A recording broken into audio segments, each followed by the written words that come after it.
Thanks for asking about that. Communicating the problem is one of the big issues, because most of the time when I start talking about the problem and I list all these problems like I just did, this long litany of things that could be a problem, it's overwhelming to people. He wants me to learn how to be an architect and raise donkeys and plant and have a foundry and, come on, I can't do all that. You're right. Everyone can't do all those things, especially every one of us, because we're all, we've been urbanized. We're all specialists, and we don't think about the whole anymore. My great-grandpa ran his farm. They have the term, people have in English-speaking term, lock, stock, and barrel. Well, the original term was locks, stocks, and barrels. And when you bought out a guy, you bought the locks, the keys to the locks, you bought the stalks, both the live stalks and the grain stalks and seed stalks, and you bought the barrels of ethanol, of energy, of whiskey, of vodka, that he'd been making. You bought the barrels as still, because every farmer had a still, every farmer had an anvil and a foundry, and they made their shoes and horseshoes and nails, and they made what they needed. That's what they did. A farmer was pretty adaptable, had a lot of different things. We don't have those skills now. We're all specialists, Some of the specialties just drive me nuts. So I've tried for literally decades, because I thought this was going to hit the fan back in 1987. I thought that was going to be a real crisis year, and then it would never have any more upswing.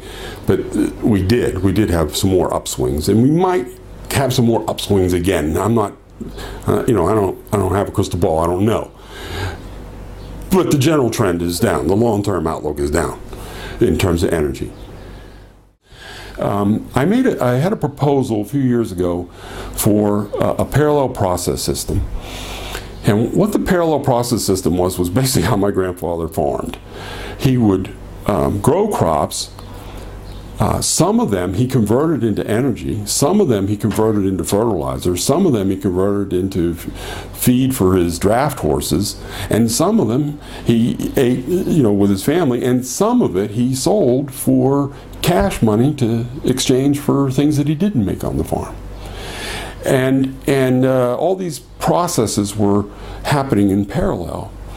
And what happened was a few years ago, a chemist from Ben Gurion came to me and asked, how would you produce more ethanol per unit of land and unit of water? How would you extract more ethanol out of this, given, how would you increase production from the way it's done today? And I said, that's easy. I'd use mushrooms. And how would you use mushrooms? Well, mushrooms eat what makes wood hard. Mushrooms consume the lignin that makes wood hard and frees up all the sugars. And sugar is basically another fuel. Sugar is fuel. That's why we eat it. That's what gives us our energy. That's our gasoline that runs our motor. So the mushrooms don't use it. It's a waste product to them, and it's what we want.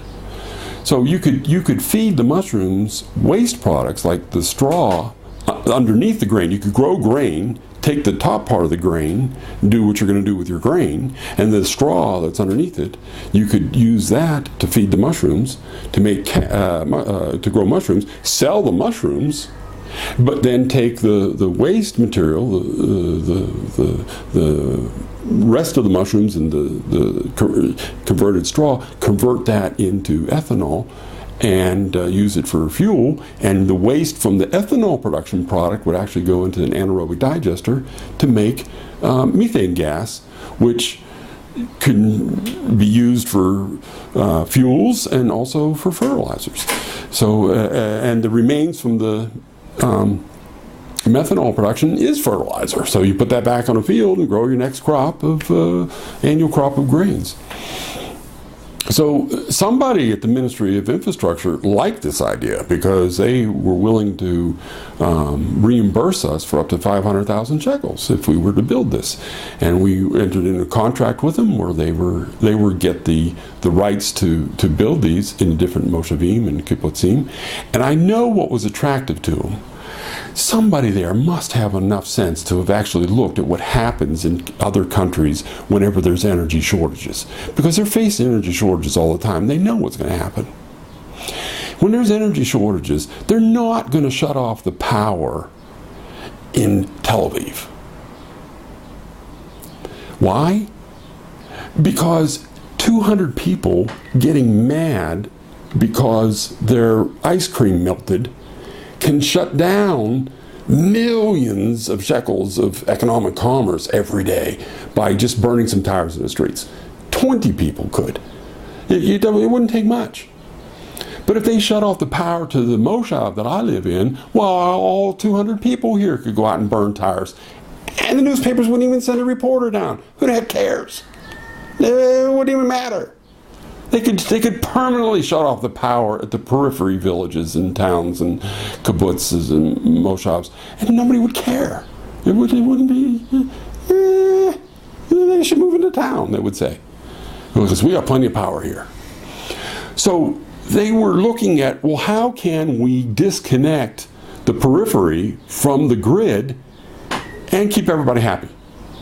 Well, if the periphery towns were producing their own energy, number one, it would give everybody jobs, economic incentive. There'd be this hub of fuels and energies there where they could add on to other units. You could have manufacturing and shops, and you could start making things, run machinery, do whatever came to your mind, and so it would be an economic boost. And there were people that were really excited about the idea. And I got damaged and injured, and I couldn't do it. But my family, we still are going to do this. And we're still going to do it. And you can't tell people, you can't sell people on the idea. You can tell people, but you can't sell people on the idea that we're doing this to prepare for the unknown future. They're not interested in that. But if you tell them, well, look at how great this is economically.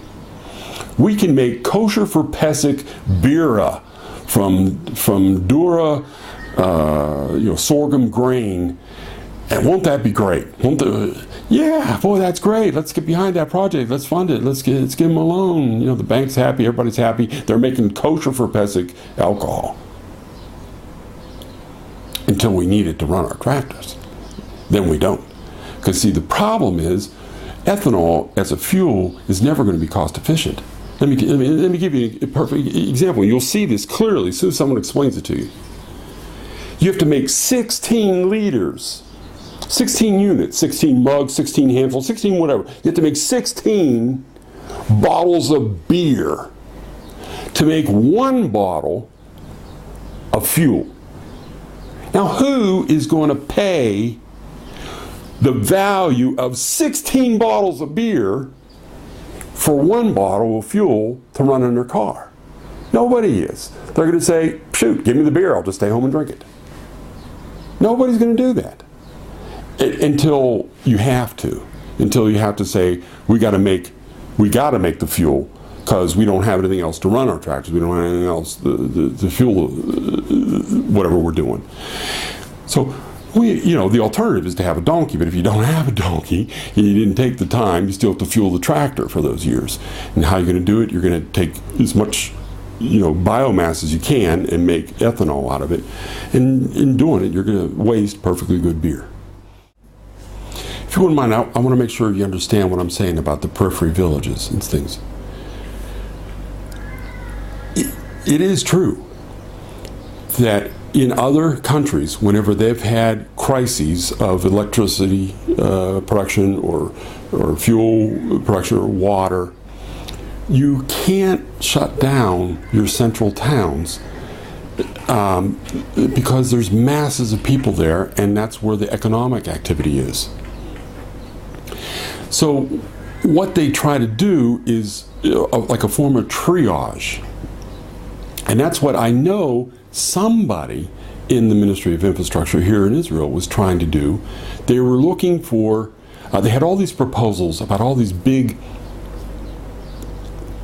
mega projects, great big windmills and new types of engines and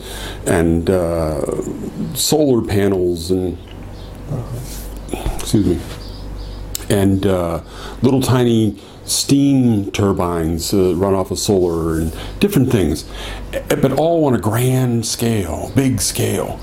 And our project was the only project that was on a small community-based scale. But yet somebody was really cheerleading it. Because we didn't have the best presentation at all, by any means. It was a lively presentation, it was interesting, but it wasn't the best. But they were behind it and really rooting for it, and were disappointed whenever I got damaged and we couldn't go on. So I don't want people to miss the point that there's going to come a time where there's going to be pressure to leave the periphery because it will be difficult to provide services. First of all, in some areas it may be water, in some areas it may be security, it may be fire protection, who knows? But there'll be pressure to move to the cities because the economies of scale are at work, and it's easier to care for people if you move into the cities. Don't get sucked into it. There's not enough dirt in the cities to grow enough food. And I definitely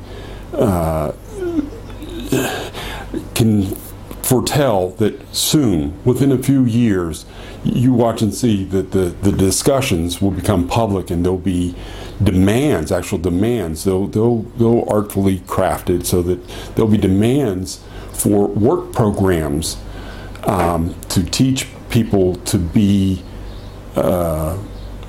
gardeners, constant gardeners, and to get them growing food things. And there'll be people that will be pushing for instead of college scholarships to be another fill in the blank, cog in the system. How about we have scholarships where we help people learn how to grow some food and develop some of those technologies. So I just want to warn people to look ahead. Where are these steps? Where is this pressure leading to? And it may be better to take your stand and go there ahead of time, or go to wherever you think is going to be, and then take your stand there.